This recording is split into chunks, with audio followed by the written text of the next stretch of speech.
एक राज्य में एक चरवाहा रहता था जो बहुत ही तेज बुद्धि का था। वो सभी लोगों की समस्याओं का बड़ा ही ठीक ढंग से निवारण करता। यह देखकर राजा उस चरवाहे को अपने दरबार में बुलाया और विभिन्न प्रकार का सवाल करने लगा। हर सवाल का वो बहुत ही अच्छे से जवाब देता, जिससे राजा उससे खुश हो गया। उसे अपने सलाहकार के रूप में रखा और कहा कि जितने भी प्रजा की समस्या होंगे उसका समाधान करने के लिए तुम ही मुझे सलाह देना। कर प्रजा के हर समस्या का समाधान वो बड़ी ही चतुराई से करने लगा। इस राज्य के एक क्षेत्र में बहुत ही अराजकता फैली हुई थी। कानून व्यवस्था बिगड़ चुकी थी। तो राजा ने कहा कि तुम उस राज्य का तुम्हें गवर्नर घोषित करता हूँ और जाओ वहाँ जाकर तुम कानून व्यवस्था को ठीक करो। राजा का आज्ञा पाकर वो वहाँ चला गया और घर घर जाकर लोगों की समस्याओं का समाधान करता और जो दोषी होता उसे सजा देता। इस तरह कानून व्यवस्था ठीक होने लगा और व्यापार भी सुचारू रूप से चलने लगा।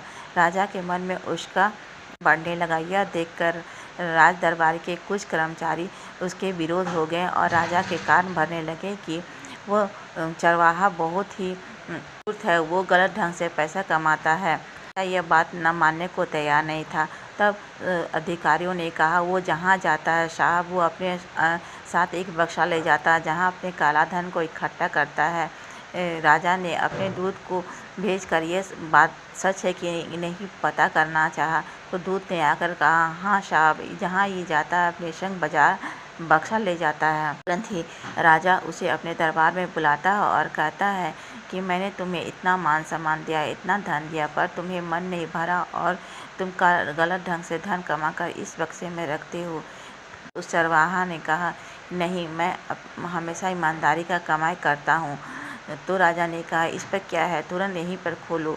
राज दरबारी वहाँ खोल दिए उस बक्से में एक फटे पुराने कोट मिला। यह देखकर सभी की आंखें खुली की खुली रह गई। राजा ने कहा ये क्या है?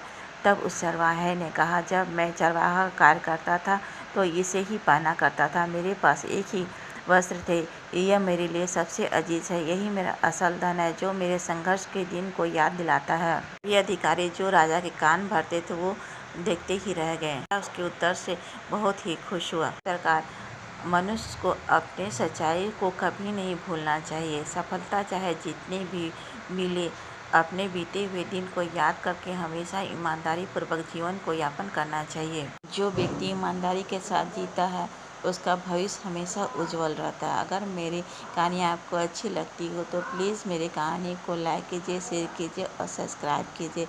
जय हिंद।